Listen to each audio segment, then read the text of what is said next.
नमस्कार, मेरा नाम है नीतीश शर्मा और आज हम अपनी सीरीज जिसमें हम विभिन्न राज्यों के बारे में चर्चा करते हैं। आज उस सीरीज़ में हम पंजाब के बारे में चर्चा करेंगे। इससे पहले आज के दिन ही, आज जो 16 मार्च है, तो आज के दिन ही जो पंजाब के नए मुख्यमंत्री बने हैं भगवंत मान, वो आज शपथ लेंगे। और वो जो है आज शपथ लेंगे भगत सिंह के जो पैतृक गांव था उसमें ही जाकर, खटखड़ जो कि इनका पैतृक गांव था, वहां पर जाकर शपथ लेंगे। तो एक नया क्रांतिकारी कदम है जो आम आदमी पार्टी के द्वारा लिया जा रहा है कि जो हमारे शहीद थे भगत सिंह, जिनको आज तक किसी ने कोई पहचान नहीं दी, सिर्फ ना कोई आज तक उन्हें भारत रत्न भी नहीं दिया गया है, तो उनके गांव में जाके शपथ लेना अपने आप में एक बहुत ही बड़ा एक क्रांतिकारी काम है। तो इसी के नोट के साथ आज हम इस वीडियो को शुरू करते हैं। पंजाब, जिसे पंजाब का अर्थ क्या है? पंज और अब। पंज का मतलब होता है पांच और अब का मतलब वाटर। तो इसका मतलब क्या है? ये 5 नदियों का संगम है। ठीक है, यहाँ पर व्यास नदी, चेनाब नदी, झेलम नदी, रवि नदी और सतलुज नदी, ये 5 नदियाँ आकर मिलती हैं, तो इसलिए इनको हम क्या बोलते हैं? पंजाब। तो इस वीडियो में हम पंजाब के बारे में, हिस्ट्री, कल्चर और यहाँ पे जो मोनूमेंट्स पाए जाते हैं उन सब के बारे में विस्तार से पढ़ेंगे। तो सबसे पहले हम पंजाब की इतिहास के बारे में पढ़ते हैं। तो जो आज के दिन का जो हमें पंजाब है उसका जो फाउंडेशन स्टोन है वो बंदा सिंह बहादुर के द्वारा रखा गया था, जो कि एक सन्यासी थे और आगे चलकर एक मिलिट्री लीडर बने और जिन्होंने अपने जत्थे के साथ मिलकर पंजाब की आज़ादी के लिए लड़ाई लड़ी मुगल्स के साथ 1709 से लेकर 1710 तक। और उसके बाद उन्होंने जो आज का जो हमें पंजाब है उसकी नींव रखी। हालांकि आगे चलकर 1716 में जो बंदा सिंह बहादुर जी हैं, ये आगे चलकर जो इनकी स्ट्रगल हुई मुगल्स के साथ, अफगान्स के साथ, तो उसके चलते ये हार गए और इनकी मृत्यु हो गई। 1764 से 65 के बीच में जो सिख एम्पायर थी जो, वो अपने चरम पर थी, क्योंकि उस समय जो महाराज थे यहाँ के वो थे महाराजा रणजीत सिंह, जिनका नाम ही काफ़ी है पंजाब को डिफाइन करने के लिए। जिनका जो कार्यकाल है वो लगभग 1780 से 1839 तक रहा था। इस दौरान इन्होंने जो पंजाब है, जितनी भी इसमें छोटे छोटे जो राज्य थे उनको सबको एक साथ एक प्लेटफॉर्म दिया और वहाँ पर एक सिख एम्पायर का है जो गठन किया था इन्होंने। और इन्हीं के राज में मुल्तान, कश्मीर, पेशावर इत्यादि को भी है जो इस पंजाब जो पूरा का पूरा प्रांत था जिसमें सिख एम्पायर था उसको काफ़ी स्ट्रॉन्ग किया इन्होंने। 1849 में जो पंजाब की जो एम्पायर थी, किंगडम थी, वो ब्रिटिशर्स जो ईस्ट इंडिया कंपनी के रूप में आए थे और भारत को लूट कर चले गए, उनके सामने ये हार गए और जो पंजाब है वो ब्रिटिश डोमिनेंस के अंडर आ गया। आज़ादी के आंदोलन में भी पंजाब का जितना योगदान है उतना मुझे नहीं लगता किसी भी राज्य का योगदान होगा, क्योंकि इतने क्रांतिकारी थे पंजाब से। और प्रमुख रूप से और किसी राज्य का देखा जाए तो बंगाल ही ध्यान आएगा, क्योंकि बंगाल और पंजाब जो थे ये सेंटर थे इंडिपेंडेंस मूवमेंट के।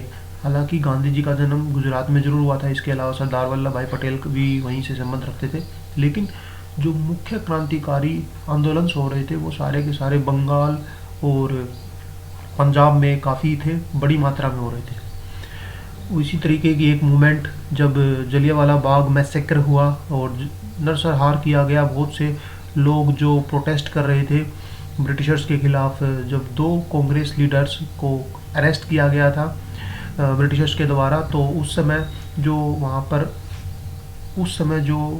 वहाँ पर जो जलियांवाला बाग में मौजूद थे britisher general Reginald Edward Harry Dyer, तो ये तो थे जिन्होंने फायर का आदेश दिया था। इसके अलावा जो उस समय गवर्नर थे वो थे माइकल ओ डायर, ठीक है, तो जिनको आगे चलकर उधम सिंह ने मारा था। और जो ये डायर थे इनकी मृत्यु लगभग 1927-28 के आसपास, इनकी जो बीमारी के कारण इनकी बहुत ही ज़्यादा तड़प कर मरे थे। और एक तरीके से देखा जाए तो इनको अपने कर्मों की सज़ा मिली थी, जिस तरीके से इन्होंने निहत्थे लोगों पर गोलियां चलवाई थी। जब भारत आज़ाद हुआ तो उस समय जो पंजाब था जो उसका काफ़ी बड़ा हिस्सा है जो पाकिस्तान में चला गया। और पंजाब ने जो दुख झेला आज़ादी के दौरान वो शायद ही किसी राज्य ने झेला हुआ। जिस तरीके से यहाँ पर मैसेक्र हुआ सिखों का, तो आज़ादी के बाद यहाँ पर है जो काफ़ी प्रोटेस्ट हुए। एक सेपरेट स्टेट की मांग की गई कि जो पंजाबी बोलने वाले हैं उनके लिए एक अलग से एक राज्य बनाया जाए, जिसको प्रमुख रूप से तारा सिंह के द्वारा जिसका नेतृत्व किया गया। हालांकि उनके जो सक्सेसर थे संत फतेह सिंह को, उन्होंने आगे चलकर तारा सिंह की मृत्यु के पश्चात इस जो ये प्रोटेस्ट था इसको आगे बढ़ाया, और इन्हीं के प्रयासों से 1 नवंबर 1966 को जो पंजाबी लैंग्वेज बोलने वाले लोग थे और जो हिंदी बोलने वाले लोग थे, उन आधार पर 1 नवंबर 1966 को 2 राज्य बनाए गए। जो हिंदी बोलने वाले थे उनको जो स्टेट मिली थी उसका नाम हरियाणा, और पंजाब अलग से बनाया गया। तो इस तरीके से, और इसकी कुछ नॉर्दर्न मोस्ट डिस्ट्रिक्ट थी 1-2, उनमें उनको हिमाचल प्रदेश को ट्रांसफ़र किया गया, और एक नया शहर चंडीगढ़ बनाया गया जो कि हरियाणा और चंडीगढ़ की आज के दिन राजधानी है, और बहुत ही सुंदर शहर है चंडीगढ़। और हरियाणा और पंजाब हाई कोर्ट भी है जो चंडीगढ़ में ही स्थित है, और हरियाणा पंजाब का जो एडमिनिस्ट्रेटिव हेडक्वार्टर है वो भी चंडीगढ़ में ही स्थित है। लेकिन इसके पश्चात भी जो वहाँ पर जिस तरीके की जो शिरोमणि अकाली दल जो एक इसका जो मिलिटेंट फैक्ट था, मतलब इसका जो मिलिटेंट भाग था 1980 में वो, और जो इसके अलावा all Indian Sikh student federation थी, उनकी डिमांड हुई कि हमें एक अलग से ऑटोनोमस सिख होमलैंड चाहिए, जिसे खालिस्तान के नाम से भी बोला जाता था, जिसका अर्थ होता है लैंड ऑफ द प्योर, जिसको पहली बार तारा सिंह के द्वारा 1946 में इंट्रोड्यूस किया गया था। और इसी को अटेन करने के लिए वहाँ पर काफ़ी डिस्क्रिमिनेट होने लगा, और जो पंजाबी हिंदू हैं उनकी हत्या की गई बहुत से लोगों की, सभी लोगों के द्वारा ही। हालांकि जो ये प्रोटेस्ट है इसको समर्थन नहीं था, कुछ ही लोग थे। तो 1984 में क्या हुआ कि जो हरमिंदर साहिब गोल्डन टेम्पल जो सबसे पवित्र स्थान है सिख धर्म का, वहाँ पर जो ये मिलिटेंट थे इन्होंने अपना डेरा डाला, और जो जरनैल सिंह भिंडरावाला जो इनके लीडर थे वो अंदर जाकर अपने हथियार इकट्ठे करने शुरू कर दिए। तो इसी को ध्यान में रखते हुए तत्कालीन जो प्रधानमंत्री थी इंदिरा गांधी, ठीक है, तो उन्होंने, और उसके अलावा जो राष्ट्रपति थे ज्ञानी जेल सिंह, उन्होंने जो भारतीय फौज है उसको आदेश दिया, और इंडियन आर्मी ने हरमिंदर साहिब के अंदर घुसकर इन मिलिटेंट्स को ख़त्म किया, और हरमिंदर साहिब को इस मिलिटेंट एक्टिविटी से आज़ाद कराया, जिसके देखा गया कि इसके बाद है जो इंदिरा गांधी थी प्रधानमंत्री भारत की उस समय, उनको भी जो जिस तरीके से उन्होंने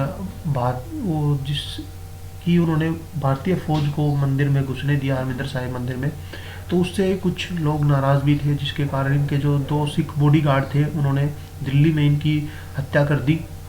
और उसके बाद से 1980s के दौरान काफ़ी वायलेंस और लॉ एंड ऑर्डर में काफ़ी प्रॉब्लम रही पंजाब में, लेकिन 1990 आते आते वहाँ पर काफ़ी कुछ स्टेबल होता गया, और आज के दिन तक वहाँ पर बिल्कुल खुशहाली है। अब कुछ फैक्ट्स के बारे में बात करते हैं पंजाब के। यहाँ के गवर्नर बनवारी लाल पुरोहित है, और सीएम जैसा कि मैंने बताया था कि भगवंत मान है, जो कि आज ही शपथ लेंगे, शहीद भगत सिंह के गांव में वो शपथ लेंगे। और जो अब हाल ही में चुनाव संपन्न हुए थे और जिनका रिजल्ट 10 मार्च को आया था, तो उसमें 117 सीटें हैं टोटल पंजाब में, जिनमें से लगभग क्लीन स्वीप माना जाए 92 सीट्स हैं जो आम आदमी पार्टी ने जीती हैं, और जो कांग्रेस जिसकी इससे पहले यहाँ पर सरकार थी वो मात्र 18 सीटों पर सिकुड़ के रह गई है, और जो अकाली दल थी उसको 3 सीटें, और भारतीय जनता पार्टी को मात्र 2 सीटें यहाँ पर प्राप्त हुई। जनसंख्या के अनुसार ये भारत का 16वां बड़ा राज्य है, और क्षेत्रफल के अनुसार 19वां। पंजाब है जो अपनी बाउंड्री नॉर्थ में जम्मू कश्मीर के साथ, नॉर्थ ईस्ट में हिमाचल प्रदेश, साउथ तथा साउथ ईस्ट में हरियाणा के साथ, और साउथ वेस्ट में राजस्थान, और अपनी इंटरनेशनल बाउंड्री ये पाकिस्तान के साथ शेयर करता है। ह्यूमन डेवलपमेंट इंडेक्स में यहाँ का स्थान 9वां है और लिटरेसी रेट 76.68% है। और भाषा यहाँ की जो ऑफिशियल लैंग्वेज है वो पंजाबी है। अब कुछ पंजाब के बारे में और चर्चा करते हैं। एग्रीकल्चर है जो यहाँ का सबसे मेन जो लोगों द्वारा किए जाने वाला कार्य है और पंजाब इकोनॉमी में इसका काफ़ी बड़ा योगदान है। इसके अलावा यहाँ पर कुछ मैन्युफैक्चरिंग इंडस्ट्रीज़ भी हैं, जैसे साइंटिफिक इंस्ट्रूमेंट बनाने की इंडस्ट्री है यहाँ पर, इलेक्ट्रिकल जो उपकरण होते हैं, financial services, machine, tool, textile. बहुत ही अच्छा एक राज्य है भारत का। और जिस तरीके से 1947 में आज़ादी के दौरान यहाँ पर काफ़ी बड़ी संख्या में जो तबाही हुई थी, उसके बाद भी जो इकोनॉमिक प्रोग्रेस है इसकी काफ़ी अच्छी आज़ादी के बाद। और फूड ग्रेन्स के अकॉर्डिंग देखा जाए तो भारत की कुल जो प्रोडक्शन है उसका लगभग 2/3 हिस्सा पंजाब से आता है। और मिल्क में, दूध के प्रोडक्शन में ये नंबर 3 पर है। इसके अलावा गेहूं में भी लीडिंग प्रोड्यूसर है, जो उन्हीं में से एक है पंजाब। और जो ग्रीन रिवॉल्यूशन हुआ था उसमें भी सबसे बड़ा योगदान जो देखा जाए तो पंजाब और हरियाणा के ही किसानों का देखा जाता है और इन्हीं को इससे सबसे ज़्यादा है जो प्रभाव हुआ था। भारत की आबादी का लगभग 2.5% हिस्सा होते हुए भी जो पंजाबी रेस है वो काफ़ी धनवान मानी जाती है और इनकी जो पर कैपिटल इनकम है वो लगभग दुगनी है पूरी नेशनल एवरेज से। और पंजाब का जो इंफ्रास्ट्रक्चर है वो भारत में सबसे उत्तीर्ण किस्म का है। रोड हो, चाहे रेलवे हो, चाहे एयर हो या फिर रिवर ट्रांसपोर्ट सिस्टम हो, बहुत ही उत्तम दर्जे का है। इसके अलावा भारत में सबसे कम पॉवर्टी रेट है यहाँ पर। और 2011 के सेंसस के अनुसार जो टोटल आबादी है यहाँ की वो है, देख सकते हैं आप। इसके अलावा जो यहाँ की जो पॉपुलेशन में इंक्रीज़ है वो 2001 से 2011 से देखा जाए तो 13.89% है।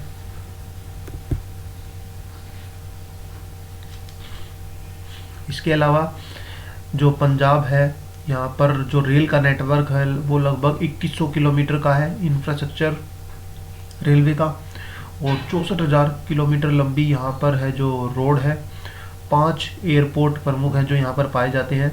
इसके अलावा यहाँ पर जो मालगाड़ी का जो है वो, उसके अलावा यहाँ पर 13 ऐसे कंटेनर हैं जहाँ पर फ्रिट स्टेशन है, इनलैंड कंटेनर डेपो, जो एक्सपोर्ट इंपोर्ट में भी जो यूज़ होते हैं।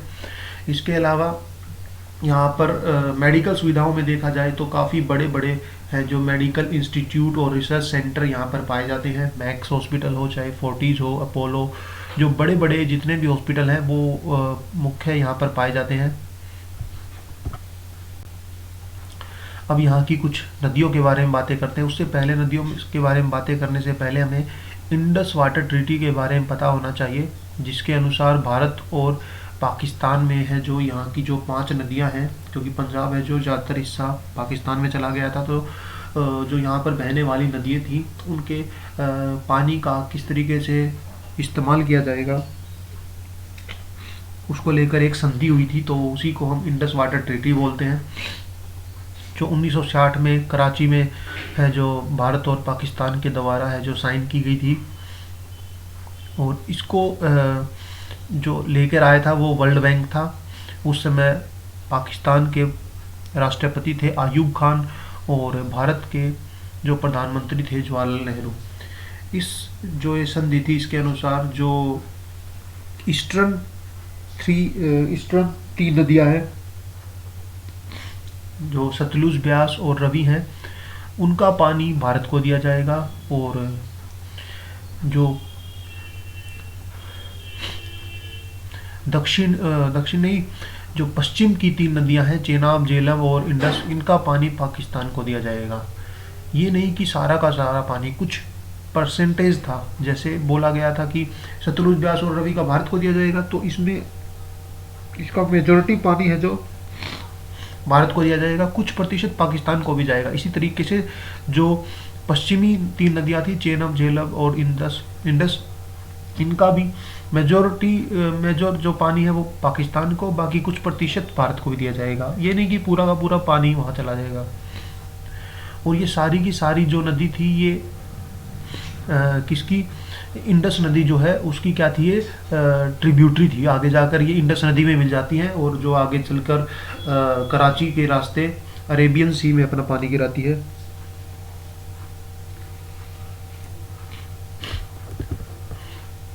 अब सतलुज नदी के बारे में बातें करते हैं। सतलुज नदी जो कि 1500 किलोमीटर लंबी नदी है और तिब्बत के रख्त साल लेक से ये निकलती है और आगे चल के चेनाब नदी में ये अपना पानी गिराती है। ब्यास नदी जो कि हिमाचल प्रदेश के ब्यास कुंड से निकलती है और 470 किलोमीटर लंबी यह नदी है और आगे चलकर सतलुज नदी में मिल जाती है। हरीके जो स्थान है तारातरण डिस्ट्रिक्ट में, पंजाब में। रवि नदी जो कि 720 किलोमीटर लंबी नदी है और हिमाचल प्रदेश के कांगड़ा डिस्ट्रिक्ट से ये निकलती है और चेनाब नदी में आगे जाकर ये मिल जाती है। चेनाब नदी जो कि लाहौल स्पीति हिमाचल प्रदेश का जो एक डिस्ट्रिक्ट है वहाँ से इसका उद्गम स्थल है और 960 किलोमीटर लंबी यह नदी है। और पहले ये सतलुज में मिलती है और उसके बाद आगे चलकर तो सारी नदियाँ इंडस नदी में मिल ही जाती हैं।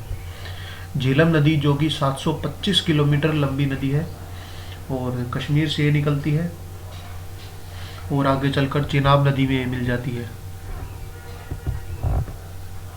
अब कुछ एयरपोर्ट्स के बारे में बातें करेंगे। श्री गुरु रामदास जी इंटरनेशनल एयरपोर्ट जो कि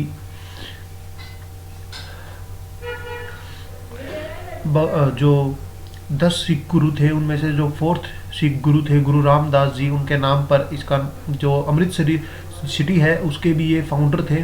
उन्हीं के नाम पर इस एयरपोर्ट का नाम रखा गया। जो अमृतसर जो मेन सिटी है उससे लगभग 11 किलोमीटर दूरी पर यह स्थित है।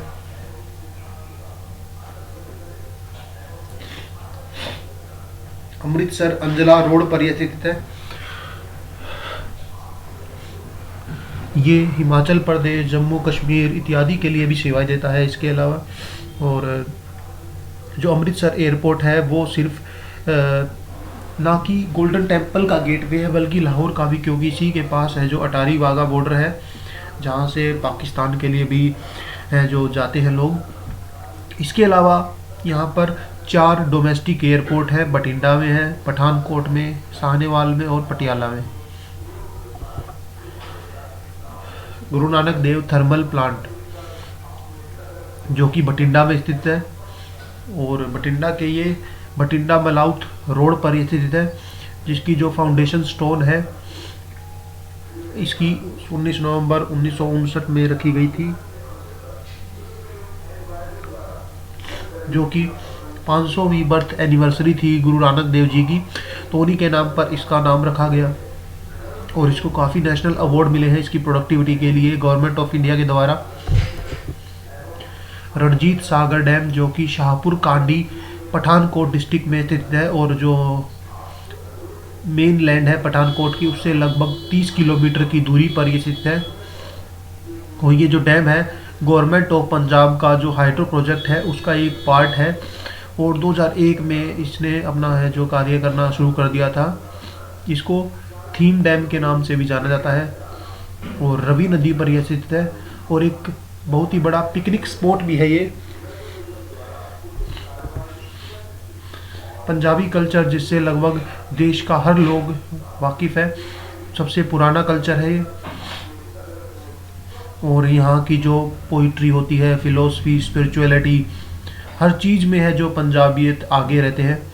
और यहाँ पर बहुत से त्यौहार जैसे दशहरा, दिवाली, बैसाखी मनाए जाते हैं। इसके अलावा जो 10 सिख गुरु थे उनकी जो बर्थ एनिवर्सरी होती है, डेथ एनिवर्सरी होती है, हर चीज़ को यहाँ पर अच्छी तरीके से सेलिब्रेट किया जाता है। और यहाँ पर जो इन पे एनिवर्सरीज होती है, ये कोई भी त्यौहार होता है तो उस पर जो नृत्य किया जाता है, भंगड़ा, झूमर, गिद्दा, ये सब लगभग आपने सुन रखे होंगे।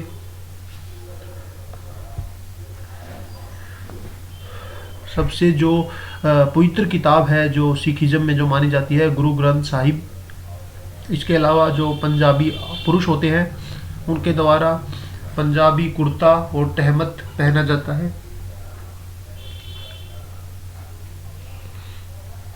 जो कि आज के दिन कुर्ता और पजामा के द्वारा रिप्लेस किया गया है।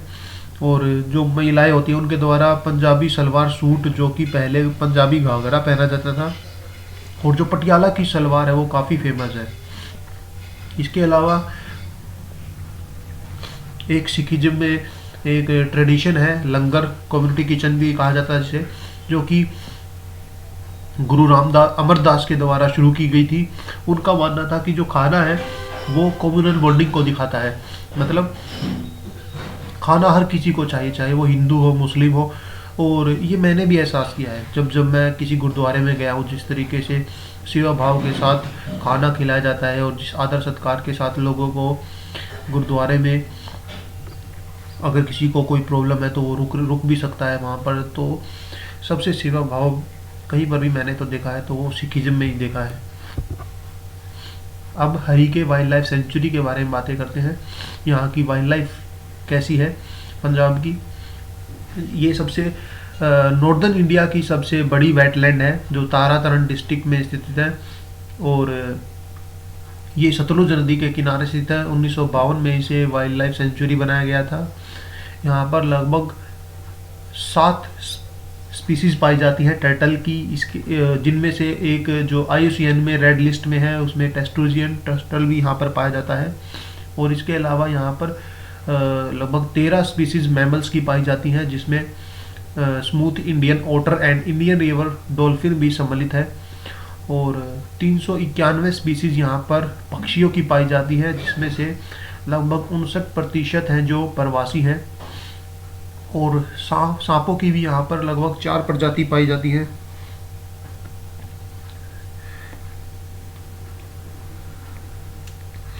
यहाँ की जो जिस तरीके की वेटलैंड की बायोडाइवर्सिटी है उसके आधार पर 1990 में इसे रामसर साइट का दर्जा दिया गया। यहाँ पर इसकी जो हरीके वाइल्ड लाइफ सेंचुरी है, इसके अंदर बहुत से गुरुद्वारे भी स्थित हैं, जैसे गुरुद्वारा रबासर साहिब, गुरुद्वारा ईशर धाम। तो ये सारे गुरुद्वारे, इसके अलावा और भी कई गुरुद्वारे हैं जो इस वाइल्ड लाइफ सेंचुरी में स्थित हैं। नांगल वाइल्ड लाइफ सेंचुरी, जो कि यहाँ पर प्रमुख रूप से देखा जाए तो माइग्रेटरी बर्ड्स और एक्वेटिक जो ऑर्गेनिज्म है वो ज़्यादा पाए जाते हैं। रिसेंटली यहाँ पर ग्रुप देखा गया था किसका, सारस क्रेन्स का, जो प्रमुख रूप से रशिया के साइबेरिया से जो आते हैं, माइग्रेटरी बर्ड हैं जो कि। और यहाँ की जो लैंडस्केप है वो मिक्सचर है किसका, पहाड़ी और प्लेन का। पहाड़ी इलाका भी पाया जाता है यहाँ पर और समतल इलाका भी यहाँ पर पाया जाता है। और ये जो नांगल वाइल्ड लाइफ सेंचुरी है ये गुरुद्वारा बाबोर साहिब के काफ़ी निकट स्थित है। यहाँ पर लगभग 9 प्रजाति मैमल्स की पाई जाती है, जिसमें पेल हेजहॉग, जंगल कैट, मोनगूज इत्यादि पाए जाते हैं। और मछलियों की लगभग 35 प्रजाति और माइग्रेटरी बर्ड्स की 154 प्रजाति यहाँ पर पाई जाती हैं। केशवपुर कम्युनिटी रिजर्व, जो कि लगभग 850 एकड़ एरिया में फैला हुआ है और फ्रेश वाटर नेचुरल वेटलैंड है ये। और लगभग 5 गाँव में ये 5 गाँव के द्वारा जो इसकी 5 गाँव की जो पंचायत है उसके द्वारा इसको ओन किया जाता है। और यहाँ पर लगभग 40,000 माइग्रेटरी बर्ड की प्रजाति पाई जाती हैं। और ये नवंबर से मार्च तक हर साल यहाँ पर आती हैं, ये जो ये पक्षी हैं माइग्रेटरी बर्ड्स।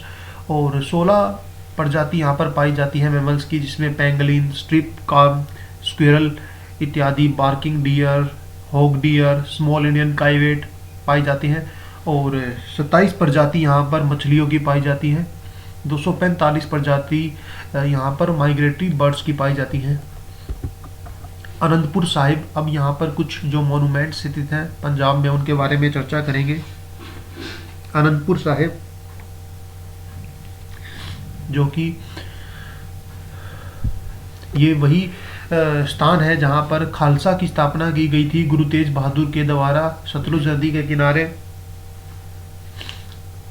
इसकी जो प्रमुख बिल्डिंग है जो गुरु गोविंद सिंह के द्वारा बनवाई गई थी वो लाल ईंटों से बनी है, जो आज के दिन भी यहाँ पर ही है। इसके अंदर एक बहुत ही गहरा कुआं है जिसमें स्टेयर्स लगी हुई है, मतलब स्टेप्स के जरिए है जो नीचे जाया जाता है। और इसी के अंदर है जो होला मोहल्ला नाम का त्यौहार भी सेलिब्रेट किया जाता है। शाहपुर कांडी फोर्ट जो कि शाहजहां के द्वारा रवि नदी के किनारे बनवाया गया था और हिमालय के जो फुट हिल्स है वहाँ पर ये स्थित है। और इसको लगभग 16वीं शताब्दी में बनवाया गया था। और इसका जो कुछ पार्ट है फोर्ट है जो आज के दिन इसको रेस्ट हाउस के रूप में यूज किया जाता है। गोविंदगढ़ फोर्ट जो कि 18वीं शताब्दी में बनवाया गया था, जो बागी मिसल थी उनके द्वारा इसको बनवाया गया था और इसको बागियो दा किला के नाम से भी जाना जाता है। और महाराजा रणजीत सिंह की जब शासन था 19वीं शताब्दी में, उस दौरान जब वे एक्सपेंशनिस्ट पीरियड में थे, जब अपने क्षेत्र को वो फैला रहे थे, तो उस दौरान है जो इस जो गोविंद फोर्ट है इसकी जो दीवारें हैं उनको काफ़ी मजबूत किया गया और इसके चारों तरफ है जो एक मोइट बनाया गया। मोइट का मतलब होता है एक चारों तरफ जो है, जैसे आपने देखा होगा ना कई पुरानी जो माइथोलॉजिकल स्टोरीज होती हैं उनमें दिखाया जाता है महल के चारों तरफ है जो पानी का तालाब सा बनाया जाता है ताकि अगर कोई अटैक करे तो उसको डायरेक्ट है जो एंट्री ना मिल सके। इसके अलावा जब महाराजा रणजीत सिंह थे, माना जाता है कि इसी गोविंदगढ़ फोर्ट में ही इन्होंने अपना सारा धन है जो रखा हुआ था। और जो सबसे प्रचलित है कोहिनूर डायमंड वो भी इसी गोविंदगढ़ फोर्ट में रखा गया था। और इसके अलावा जो जमजमा तोपें थी जो कि अहमद शाह अब्दाली के द्वारा बनवाई गई थी, उनको भी गुरु गोविंद सिंह के द्वारा जब उन्होंने आक्रमण किया था तो गुरु गोविंद सिंह ने इनको ले लिया था। और जब उन्होंने अमृतसर को हड़प लिया था, मतलब अनेक्स कर लिया था या फिर जीत लिया था, तो उनके द्वारा इन तोपों को यहाँ से लाहौर शिफ्ट किया गया ताकि वो आगे के युद्धों में इसको यूज़ कर सकें। और आज के दिन ये लाहौर के जो म्यूजियम है उसमें रखी गई है। इसके अलावा महाराजा रणजीत सिंह के कार्यकाल के द्वारा बनाया गया एकमात्र फोर्ट है जो ये यहाँ पर स्थित है। दुर्गियाना टेम्पल जो कि 16वीं शताब्दी में बनवाया गया एक हिंदू मंदिर है और माता दुर्गा को ये समर्पित है। और इसका जो स्ट्रक्चर है वो गोल्डन टेम्पल के तरीके से बनाया गया है। एक डोम है जो कि गोल्डन कलर का बनाया गया है। इसके अलावा इसको लक्ष्मी नारायण टेम्पल के नाम से भी जाना जाता है। और नाम से ही जैसे पता चल रहा है कि माता लक्ष्मी और नारायण जो कि भगवान विष्णु का दूसरा नाम था, उनको ये समर्पित है। और इसको रिबिल्ड कराया गया था, मतलब कई बार जब इस्लामिक इन्वेजन हुआ तो उस दौरान इसको इस पे काफ़ी क्षति पहुंची थी। तो 20वीं सदी में इसको रिबिल्ड करवाया गया था पंडित मदन मोहन मालवीय के द्वारा, जो कि एक फ्रीडम फाइटर थे, उनके द्वारा इसको रिबिल्ड किया गया। गोल्डन टेम्पल जो कि सिखिज्म में सबसे पवित्र स्थान है, इसका जो अमृत सरोवर है उसको गुरु अमरदास के द्वारा, जो कि तीसरे सिख गुरु थे, उनके द्वारा 1570 में बनवाया गया था। एंड उसको जो कंप्लीट है जो गुरु रामदास के द्वारा किया गया, मतलब कंस्ट्रक्शन उन्होंने शुरू करवा दी थी इसकी। और जो चौथे गुरु थे गुरु रामदास, उनके द्वारा इस जो अमृत सरोवर है इसकी कंस्ट्रक्शन पूरी करेगी। इसके बाद गुरु अर्जन देव के द्वारा जो ये बिल्डिंग है इसको बनवाने के लिए मियान मीर जो कि एक सूफी संत थे, उनको बुलाया गया ताकि वो इसकी फाउंडेशन स्टोन रख सकें 1588 में। और जो 3 साल बाद है जो कंप्लीट हुआ, जिसको हम हरमिंदर साहिब या फिर दरबार साहिब के नाम से जानते हैं, जिस पे काफ़ी अटैक हुए 18वीं शताब्दी में अफगान इन्वेडर अहमद शाह अब्दाली के द्वारा। इसका जो मेन एंट्रेंस है वो एक आज के दिन एक क्लॉक टावर है, जिसको जो आज के दिन सेंट्रल सिख म्यूजियम के रूप में जाना जाता है। इसके अलावा इसकी एक और एंट्री है जिसे दर्शनी देवरी के नाम से भी जाना जाता है। और जो अकाल तख्त जिसकी फाउंडेशन स्टोन 1606 में गुरु हरगोविंद के द्वारा रखी गई थी, जो कि माना जाता है सबसे बड़ा तख्त है, जहाँ पर जो सिखिज्म में जो सबसे बड़ी जो मंदिर, जो गोल्डन टेम्पल का जो अथॉरिटी होती है, उसमें जो सबसे बड़ा व्यक्ति होता है, उसका जो तख्त होता है ये। इसका जो ग्राउंड फ्लोर है 1774 में बनकर तैयार हो गया था, और इसके जो ऊपर के जो 5 फ्लोर हैं उनको महाराजा रणजीत सिंह के टेनियर के द्वारा बनवाया गया। और जो आज के दिन की जो बिल्डिंग है, इसको काफ़ी क्षति पहुंची थी जब ऑपरेशन ब्लू स्टार किया गया था 1984 में, जब इस पे जो भिंडरेवाला इत्यादि ने, जब इस पे मिलिटेंट ने इस पे जब अपने हथियार इकट्ठे करने शुरू कर दिए थे, तो उस दौरान इसको काफ़ी क्षति पहुंची थी। काली देवी मंदिर, जो कि माता काली को समर्पित है, और हिंदुइज्म और सिखिज्म दोनों में ही ये काफ़ी पवित्र स्थान माना जाता है। यहाँ पर अष्टमी के दिन हर महीने एक मेला लगता है। अप्रैल और अक्टूबर के महीने में काफ़ी श्रद्धालु यहाँ पर आते हैं। और जो मैन्युस्क्रिप्ट जो पत्तों पर लिखी गई थी ऋषि व्यास के द्वारा, और जिन्होंने महाभारत को भी लिखा था, तो उसके जो कुछ मैन्युस्क्रिप्ट है यहाँ पर रखी गई हैं। इसके अलावा उनको यहाँ पर लाया किसके द्वारा गया था? महाराजा नरेंद्र सिंह, जो कि बद्री नारायण टेम्पल की नौर में जो स्थित है, वहाँ से इनको लेकर आए थे, इन मैन्युस्क्रिप्ट को।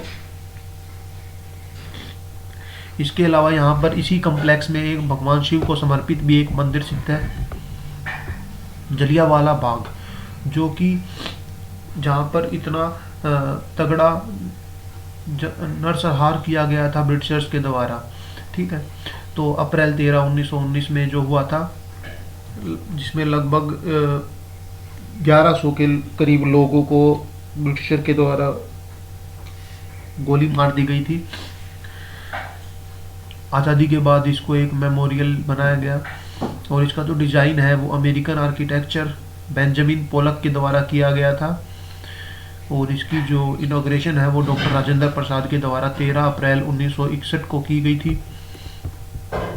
पटियाला, जिसे रॉयल सिटी और कल्चरल सिटी ऑफ पंजाब के नाम से भी जाना जाता है, जिसकी जो फाउंडेशन स्टोन है वो बाबा अल सिंह के द्वारा रखी गई थी, जो कि पटियाला का अर्थ होता है जो यहाँ के राजा थे आला सिंह, तो उन्हीं के नाम पर इसको रखा गया था। और यहाँ पर इतने सारे फोर्ट पाए जाते हैं, और ये प्रिंसली स्टेट थी पंजाब की आज़ादी के दौरान। और आज के दिन भी अपना जो रॉयल ट्रेडिशन है उसको समेटे हुए है। जिस तरीके से यहाँ पर आपको काफ़ी राजपूतों का इन्फ्लुएंस दिखाई देगा, जो जिस तरीके के यहाँ के आर्किटेक्चर है, मुगल्स का भी और पंजाबी का भी। इसके अलावा यहाँ का जो प्रमुख अट्रैक्शन या फिर आकर्षण का जो केंद्र है वो है बरदारी गार्डन, काली देवी temple, बरदारी place, Moti Bagh place, और इसके अलावा और भी बहुत सारे यहाँ पर फोर्ट हैं। ठीक है, और जो पटियाला है, जो इसको मुख्य रूप से यहाँ का जो हैंडीक्राफ्ट वर्क है उसके लिए जाना जाता है। तो कैसी लगी ये वीडियो ज़रूर बताइएगा, और अपने फ्रेंड्स के साथ इस वीडियो को शेयर कीजिए अगर आपको ये वीडियो पसंद आई है। इसके अलावा जल्द ही आपको जो क्लास 10th का मैथ की सीरीज़ है वो शुरू कर दी जाएगी नए